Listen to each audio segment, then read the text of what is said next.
Hey guys, welcome back to the channel. Today I'm at my house in Point Pleasant, New Jersey, where we will be upgrading this service riser. This is the second half of my 200 amp service upgrade with the portable generator wiring. Thank you for watching the recent videos. They're doing really well on YouTube, and I appreciate you guys coming back and watching it. It's a little hot today, so I think I'm gonna do this another day.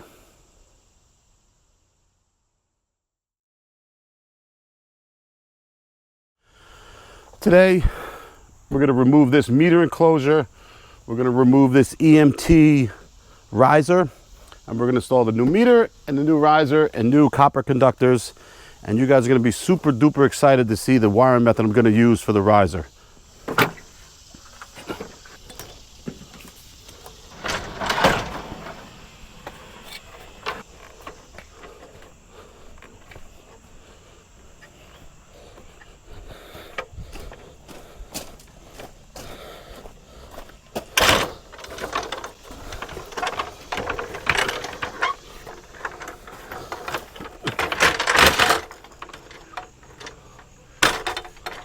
So I always put a knot on the ladder, but it looks like this rope that I have on here is about shot. It's starting to fray at the ends here. Frayed ends of sanity. There's an old panel in there. There's an old Generac transfer switch. I forget where the hell I got that from. Oh, that was from the Ocean Port. An old panel cover. I think that's from the latest 200 amp panel change. This is my old panel. And this one, well, one day soon you'll find out about that one. Okay, so now we're all set up. I'm ready to disconnect the power. So I'm gonna do what's known as shedding the load. Gons. Good boy. To shed the load, I'm gonna turn off everything one by one here. Don't forget, Michigan versus UNLV at 3:30, so we better be done by then.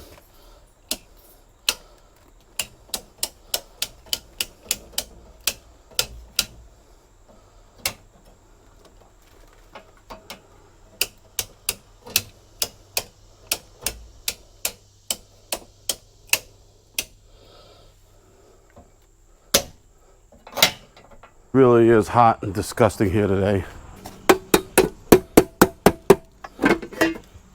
You'll always want to remove the meter when you're disconnecting from the utility or reconnecting to the utility. The meter itself is an electrical load. There's little motors in there that make those wheels spin. That's how it works on 240 volts.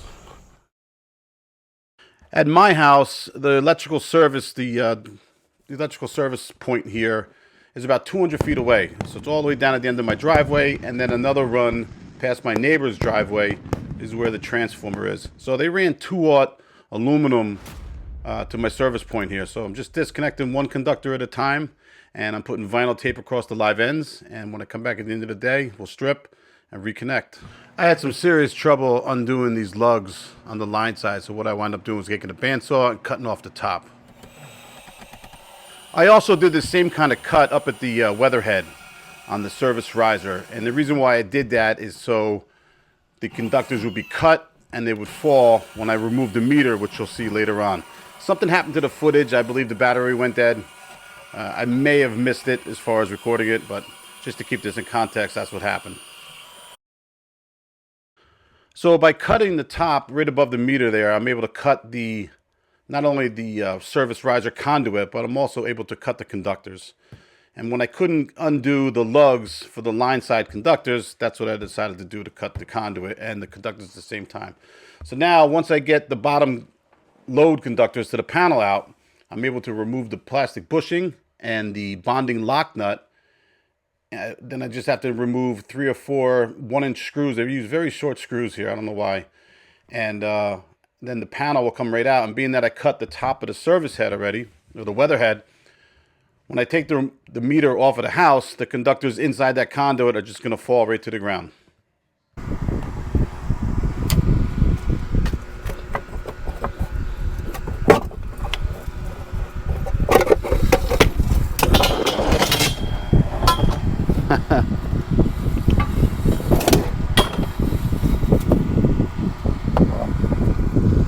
Big giant pieces of 2-aught. There you go.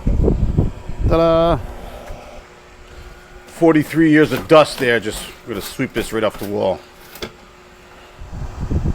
This is what you call a bonding lock nut. All right, so this has this little screw. It's a regular lock nut. Yeah, how about that? It's a regular lock nut, but it has its set screw on here. So once you put the lock nut on, you set the set screw in there. It makes a more positive contact with the enclosure. That little set screw there. And that makes it a bonding lock nut.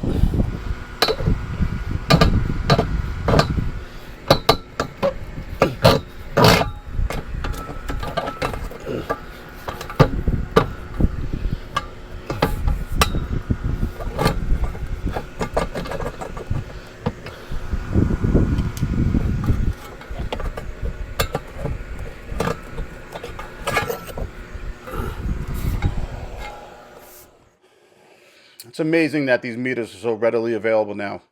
Actually, there's a couple things that aren't available, but these meters, I seem to get them whenever I need them. So what I'm doing here is I'm knocking out the 2-inch KO in the back. This is a concentric knockout, and so there's many different sections you can knock out to get the right size that you need. So I'm knocking out all but one of the concentric knockouts to make a 2-inch knockout in the back of the panel. And back of the meter here, and then it's going to attach to the wall to the existing meter that's there now, or the existing nipple that's sticking out. Then we're going to put the bonding lock nut back on and the plastic bushing back on, and eventually terminate our conductors in the new meter here. So right where that lock nut is, or where the knockout is coming through into the back of the meter here, that's the top of the panel on the other side.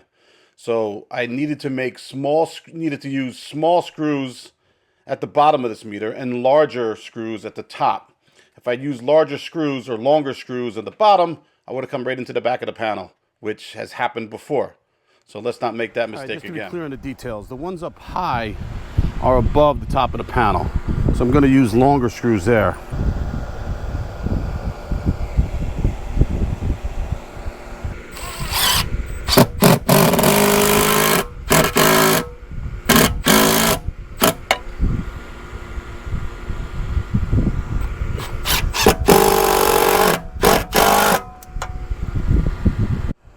Thing is, you got to have it on before you pull the conductors, but the conductors are already here, so they're not being pulled.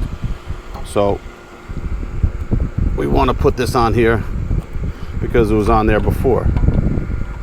All right.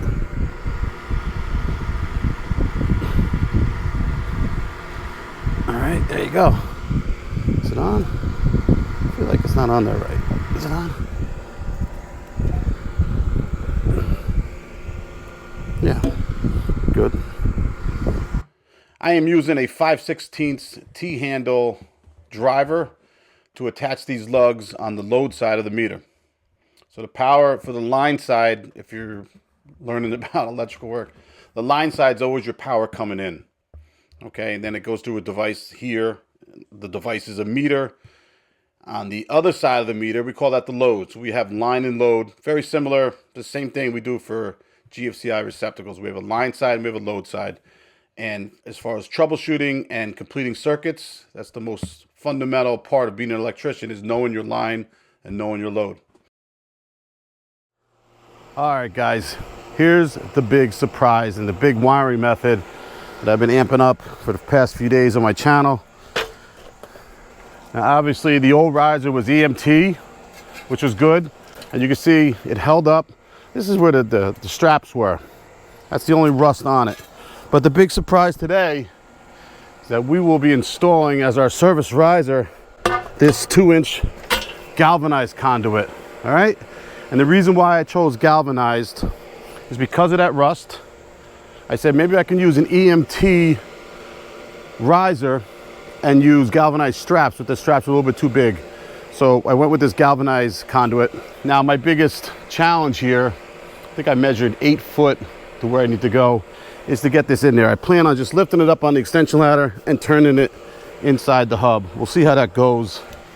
So the sun sets right on this side of the house most of the year, and so it's going to resist any kind of rot, the PVC, discoloring, that sort of thing. So that's the real reason why we chose the rigid. All right, so it's less than 8 feet. fact, with our service head sitting right there, we're going to cut this at exactly 7 feet.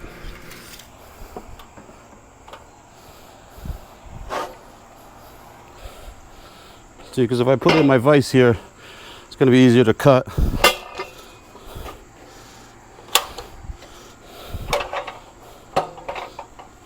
Look at that. Nice and strong.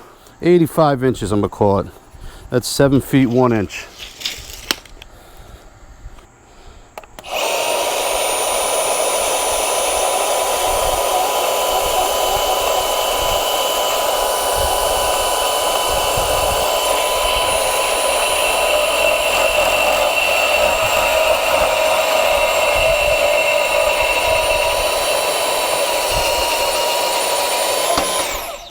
That's the cleanest cut as you can get right there. This vise, this Rockwell vise is awesome. A little expensive, but this thing, this top piece actually flips off and goes in the other direction. And you can fit a full sheet of 4 foot by 8 foot plywood. Inside there's the clamp to make your cuts. That is awesome. It's not every day that I'm using rigid metallic conduit, but for this particular job, I thought it was the right thing to do.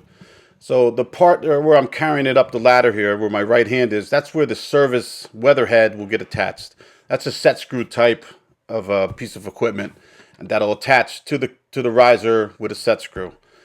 The other side here, on top of the meter, is threaded. So the stick of conduit comes with threads, and you're putting it into the hub that's on top of the meter, which is like the female end. When you have those connections together, you've bonded those pieces of equipment together, which is very important because obviously rigid metallic conduit can conduct electricity, right? So the code says we need to ground it. Even though this is on the utility side, we need to make sure that it's grounded. Once we attach to the utility and we send our service entrance conductors to the line side in the meter, once that system ground is attached in the lug in the meter enclosure and the service riser are all bonded together. They're grounded effectively.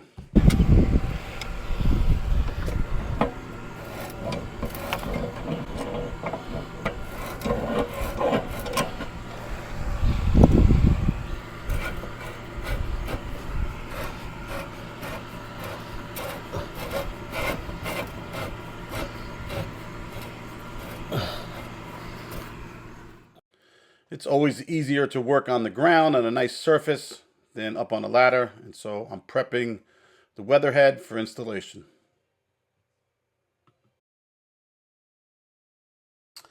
Now this is the strongest riser I think I've ever installed in my life. This is 2-inch rigid metallic conduit with the 2-hole straps. I used 3/8 by 3-inch lag screws to secure it to the house. So I'm pretty confident that if a tree fell down on the service drop to my house, the riser would never come attached from the house. It would just take the whole wall down with it. That's how strong these 2-hole straps are. And I got 3 of them on this 7-foot span. So I don't think that thing's going anywhere.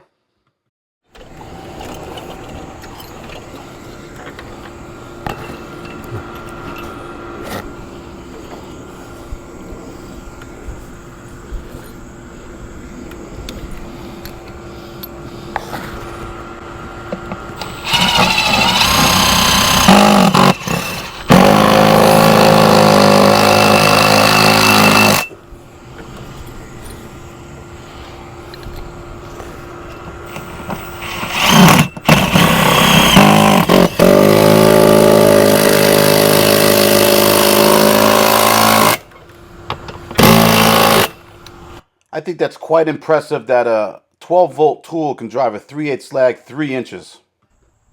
Just Gus and Gonzo, just chilling.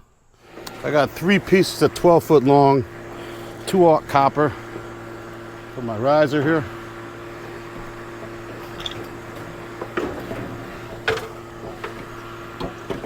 There you go. There you go. Boom. Oh, that's fucking beautiful. I love it when it's just right, just like that. Yep.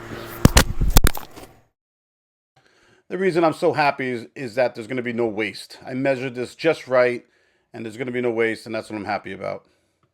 I have a serious question. What if I was to use spray paint to paint this insulation white. Would that work?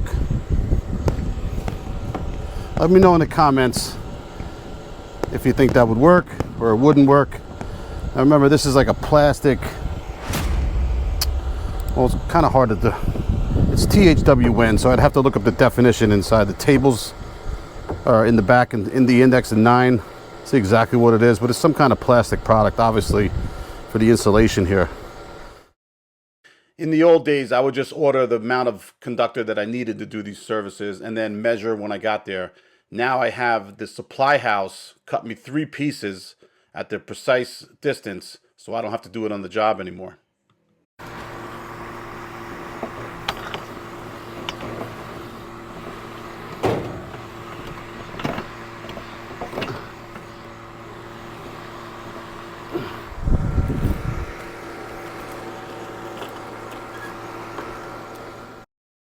So I wish I had a better camera angle of this. This is, who wants to see the back of my shirt the whole time? But I'm just tying in the line side here. And I like to tie in the line side before I put the service head on. So if I have a little slack up at the top, I could just push it up to get the wiring inside these lugs, which makes it easier. It's easier with the 2-aught copper because it's smaller than 4-aught aluminum. But it's really the same task.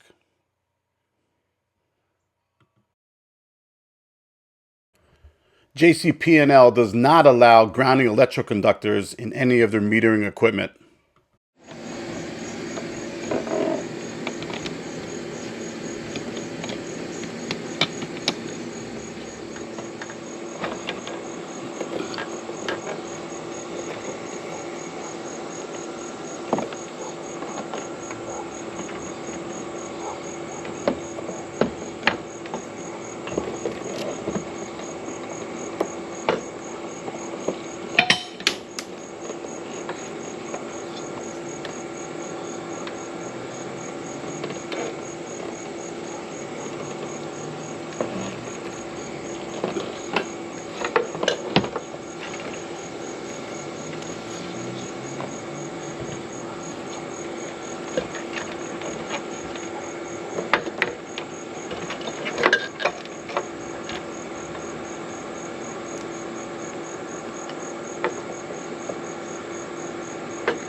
I don't work too much with these service heads. Just gotta pop out these holes, and I'll probably come back here with some duct seal. I used to do that. People recommending that I do it like that, and that'll keep the bugs out of there, we hope. I also wanna, before I plug in, take care of the hole or the nipple between the meter and the panel, and fill that with duct seal as well to keep the cold air out when it's warm inside, and keep the cold air inside when it's warm outside.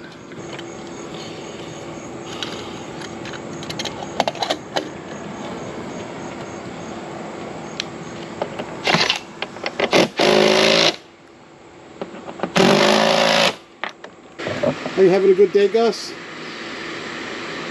So far, good day? I hope so. All right, so this is what I mean here. I want to just plug this up the best I can so that the cold air doesn't meet the warm air in the wintertime, and in the summertime the hot air doesn't meet the cool air on the inside, because that'll form rust, or condensation I say, will turn into rust.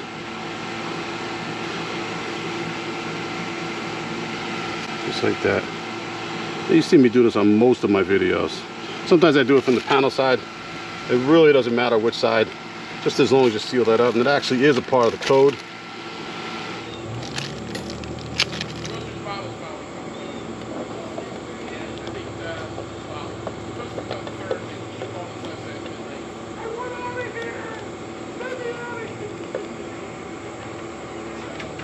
Alright, so we just duct sealed inside the service head. I know some guys have been saying to do that.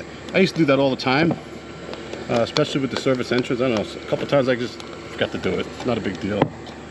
But there you go. Now we'll tighten down our set screws on this service head while I hold the camera in my hand here. Let me make sure the set screw's on there so it doesn't come off, but it's so far wedged in the back here that thing's never coming off.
Now, I'm not sure what happened here, but my ratchet cutters, for some reason, when I was done, they stopped working. I didn't realize it here that I didn't need them, but I realized it later on.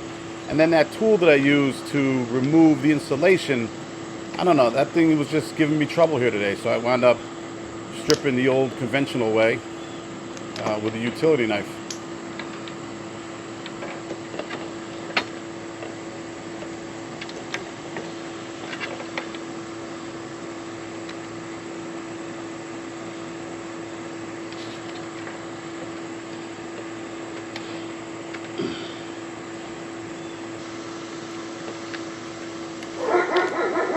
Gonzo! Gons!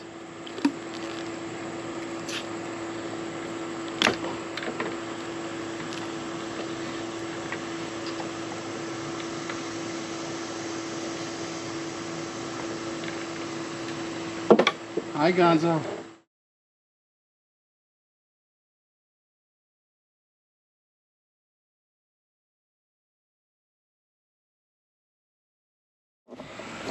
We are ready to turn the main breakers back on.